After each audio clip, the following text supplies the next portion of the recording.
Here's an image we all know well. It's an image which is in many ways a symbol of our times.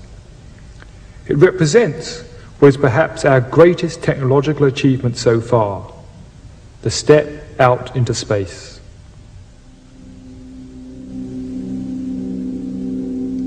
But the picture of our planet also has a far deeper significance. For the first time, we have seen ourselves and the planet from the outside, and the view has changed our feelings about ourselves in an unexpected way.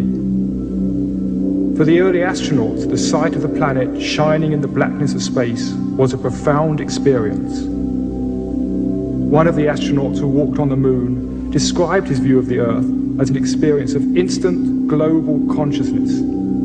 He said, "When you're up there, you're no longer an American citizen or a Russian citizen. Suddenly all those boundaries disappear. You are a planetary citizen."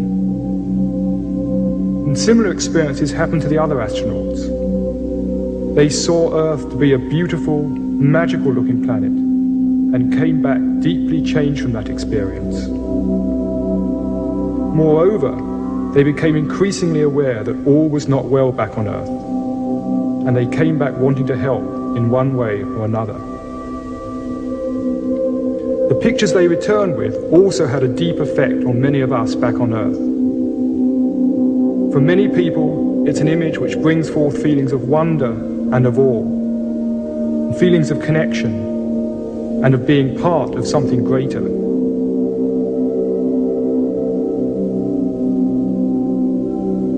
In some respects, the picture of our planet is a spiritual symbol of our times. Now, that may initially sound strange. What is spiritual about it? But if you think for a moment, most spiritual symbols are, in one way or another, symbols of wholeness, of oneness, of some underlying unity. And a sense of oneness and unity is exactly what is reflected in this picture of the planet. It symbolizes the growing awareness that we are one humanity living on one planet and with one common destiny. This is why the picture of the planet is so powerful, and why it has become such an important symbol for all of those who are concerned about the fate of humanity and creating a better world. And there was another awesome realization which struck some of the early astronauts. Looking back at the Earth, it seemed that maybe the whole planet is a single living organism. Until we took the step out into space, we had only seen the planet from close up. Even when you're 10 miles up in a plane, you're still only seeing a very tiny part of it. In some respects, we could compare ourselves to fleas living on an elephant. Now, being scientific fleas, they've studied the skin, measured how deep it is, looked for the sweaty bits, found the hairy bits, and generally mapped out the elephant.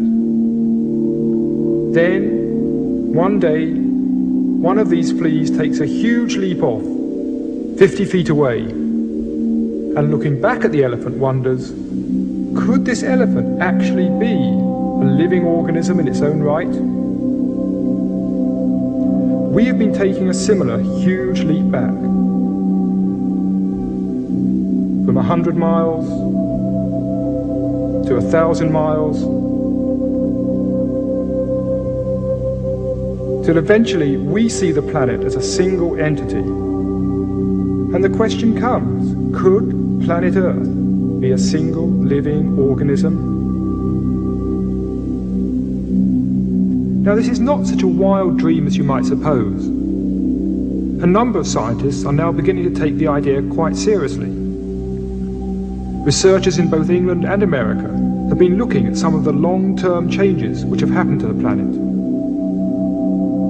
When, for example, you look at how the temperature of the planet has varied over the whole of its history, you find that it started off very hot, but then cooled rapidly until it reached the crucial range in which life could evolve. From then on, it seems to have remained steady.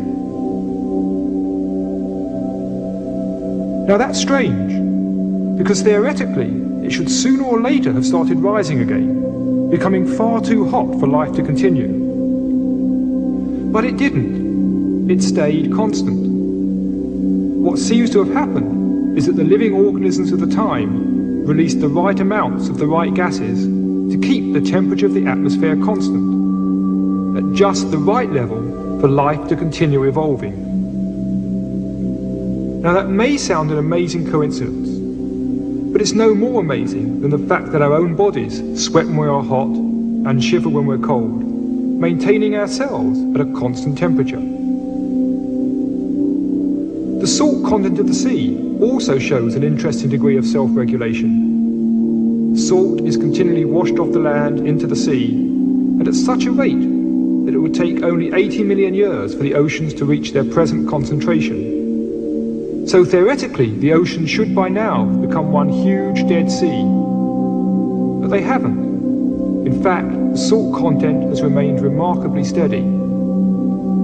Somehow, small organisms in the sea have absorbed just the right amount of salt to keep it constant.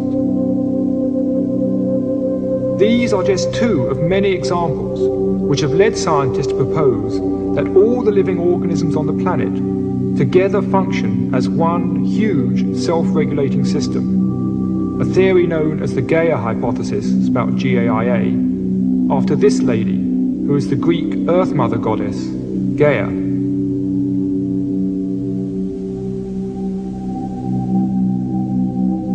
We might then consider our days and nights to be like the heartbeat of Gaia, the seasons to be her breaths,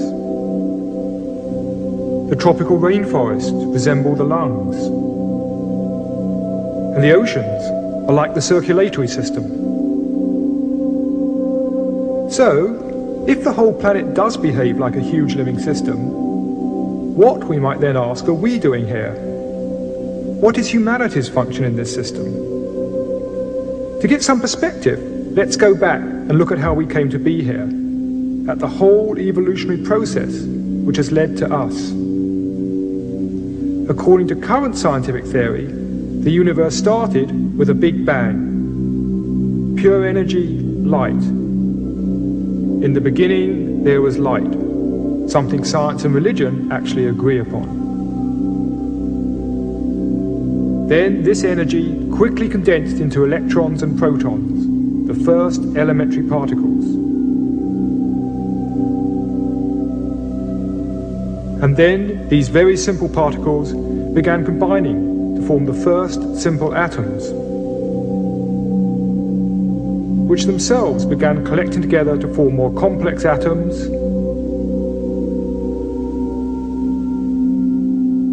and more complex atoms, until the whole of chemistry had evolved. Next, these different atoms came together to form molecules, like this amino acid, one of the basic building blocks of life. These, over time, began stringing themselves together to form much more complex molecules, like DNA, containing millions of atoms. These molecules then grouped themselves to form the first simple living organisms, bacteria and algae.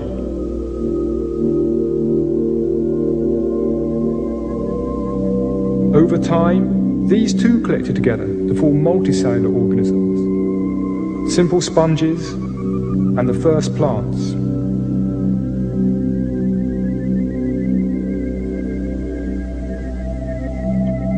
This process of progressive complexification and organization continued, leading eventually to the first fish.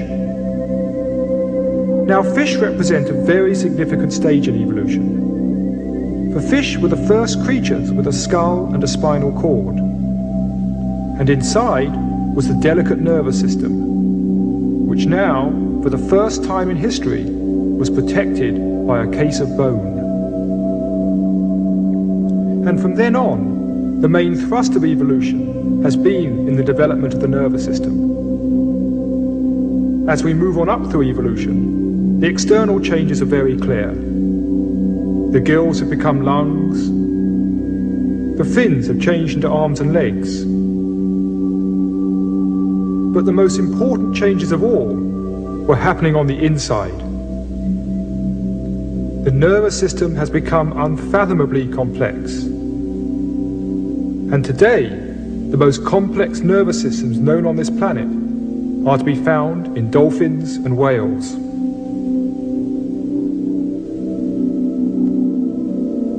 The fact that they have more complex brains than our own suggests that they might be more intelligent than us. Though what they do with that increased capacity, we do not as yet really know. Leaving them aside for now, let us consider the second most complex nervous system on this planet, the human nervous system.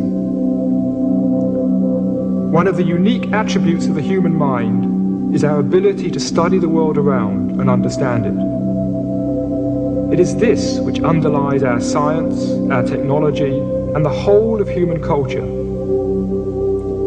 We are, as we have seen, the product of this long evolutionary journey, through the evolution of matter and stars, through the evolution of life and simple organisms, to the stage where now, with us, evolution has reached the crucial stage of complexity whereby it can look back on the universe.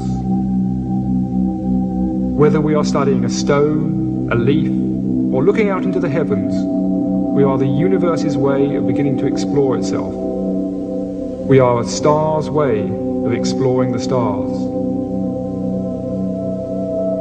And the same can be said of our inner reflections. When we turn our attention inwards and begin to explore our own minds and discover deeper levels within ourselves, we are the universe beginning to investigate its inner dimensions.